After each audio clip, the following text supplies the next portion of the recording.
Hello everyone. Today's presentation covers project-based learning and how it can actually improve STEM interest throughout the United States.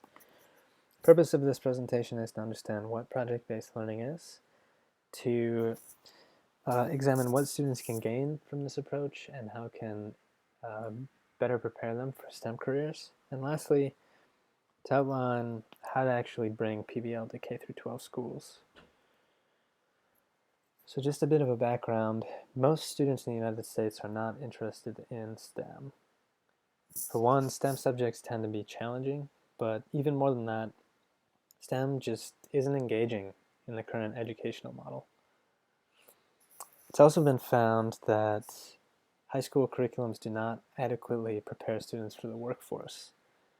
If you look at this graph, blue shows an employer's ranking of a skill as important, whereas red shows an employer's ranking of a skill as deficient. So if you look at key skills that employers look for, like written communications or critical thinking and problem solving, you'll see that over 50% of employers think these skills are valuable, but even greater percent show that they think high school students are deficient in these skills. And that's really alarming. So project-based learning is a student-driven approach. Learning really is student-centered. Teachers act mostly as facilitators rather than instructors. But in the PBL model, curriculums are broken down into projects. And these projects start with kind of an overarching problem that's kind of based on the real world. And then students, through inquiry and research and collaboration, have to determine a solution, usually like a tangible product to the problem. So PBL is different than lecture-based learning for a couple of reasons. For one, like I mentioned, students learn through inquiry and research. And PBL emphasizes that application of concepts is more important than simply memorizing them. You have to be able to know what information is valuable for the problem at hand and how to apply your knowledge. It's also different than inquiry-based learning. The two share a lot of similarities. They're student-centered. They are focused on letting the student learn through inquiry and research, but PBL is different in that it uses projects where students have to create this product to solve a solution, or to solve a problem, excuse me. And that serves as kind of a guiding structure to their learning. Harmony Public Schools in Texas decided to implement project-based learning in their science classes. And afterwards, a study was conducted in which students were interviewed to kind of summarize their experience. It was noted that they acquired a range of academic skills. For one, they felt that their interest in STEM subjects had increased. They were much more engaged in class. They felt that their class participation gave them a more comprehensive understanding of scientific concepts, and in turn they were able to explain these concepts that they had learned in different ways. Depending on the audience, they could explain things more simply or in a more complex way. And lastly, they felt that they would continue to apply research and inquiry to their higher education. They also gained a lot of 21st century skills. These are skills that are needed in today's workforce. And it was found that students felt they gained confidence and were better able to speak in front of a large crowd. They got a lot of exposure to technology, and in turn they wanted to take what they had learned outside the classroom and continue to learn and apply their knowledge of technology to create their own projects. They also started to understand how theoretical concepts that they had discovered in class applied to real life. And lastly, they realized that they were better able to work with their peers as a result of working together to solve a problem. So PBL is not without its challenges.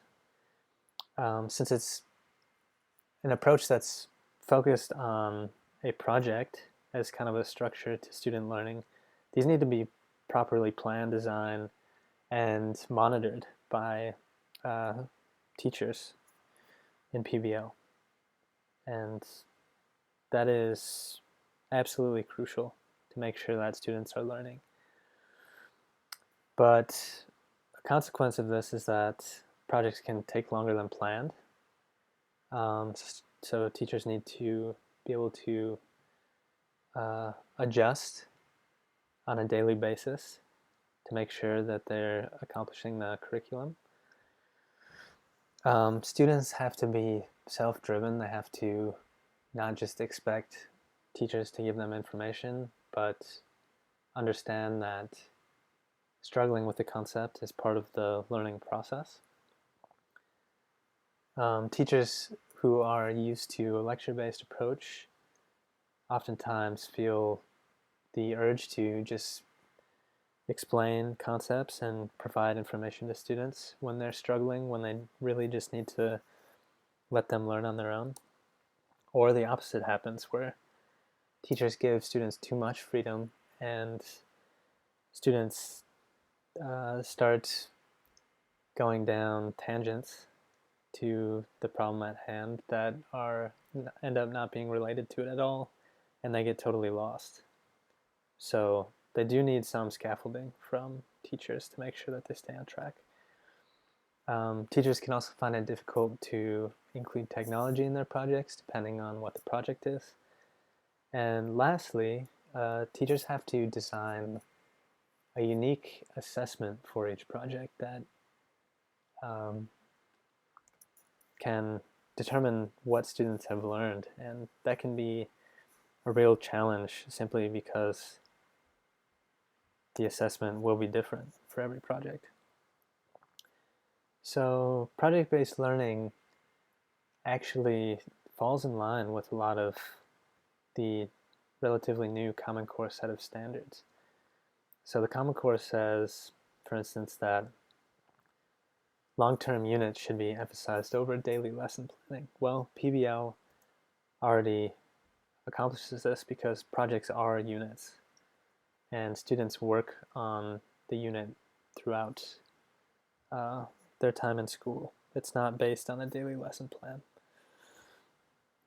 Second, Common Core says that more focus needs to be on inquiry, research, and writing. And in PBL, once again, this is accomplished. Students are largely responsible for their own learning, and this is exactly the way that they learn, through inquiry and research and collaboration.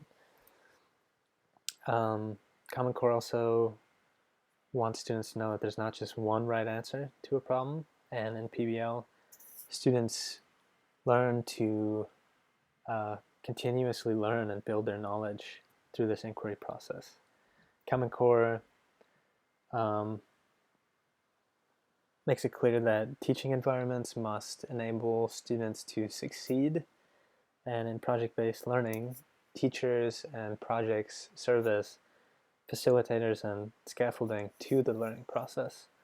So when students do struggle on something that they cannot overcome, teachers can step in and help them work through the problem. Common Core also emphasizes application over content memorization, and project-based learning students can accomplish this throughout their project as they develop a product, because they are building on their knowledge and then applying it to create something. And lastly, Common Core emphasizes discussion over lectures. And in PBL, students collaborate on projects and work together with their peers to come up with a solution. They're not just being spoken to and being handed information.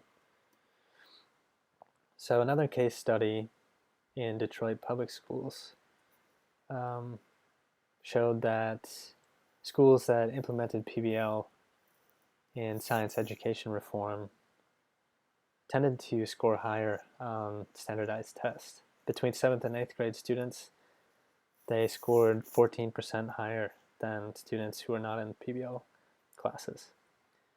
In addition, those students in PBL also scored higher on all the different content areas for science on the standardized test, and 19% more students passed the test. So something is clearly working.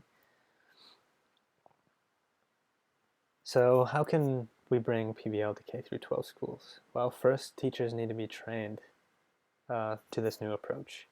They have to learn how to scaffold, which includes guiding students, but also not just handing them information, letting them still work through a problem without letting them run so free that they have no idea what they're doing. They also must learn how to design projects, which, as I mentioned before, are absolutely crucial to the students' learning. Students and teachers must also break from habits from previous approaches, like lecture-based approaches, where they get in the habit of simply giving information to each other back and forth, just reciting it and handing it over with no critical thinking involved. Students need to learn through inquiry. Lastly, there are some funding aspects attributed to PBL. The training that I mentioned before will cost some money to adequately prepare teachers. And the amount of money that's going to cost is really going to depend on each teacher's background. One way of possibly getting rid of this training expense is to start incorporating it in university education for teachers, students who are looking to become teachers.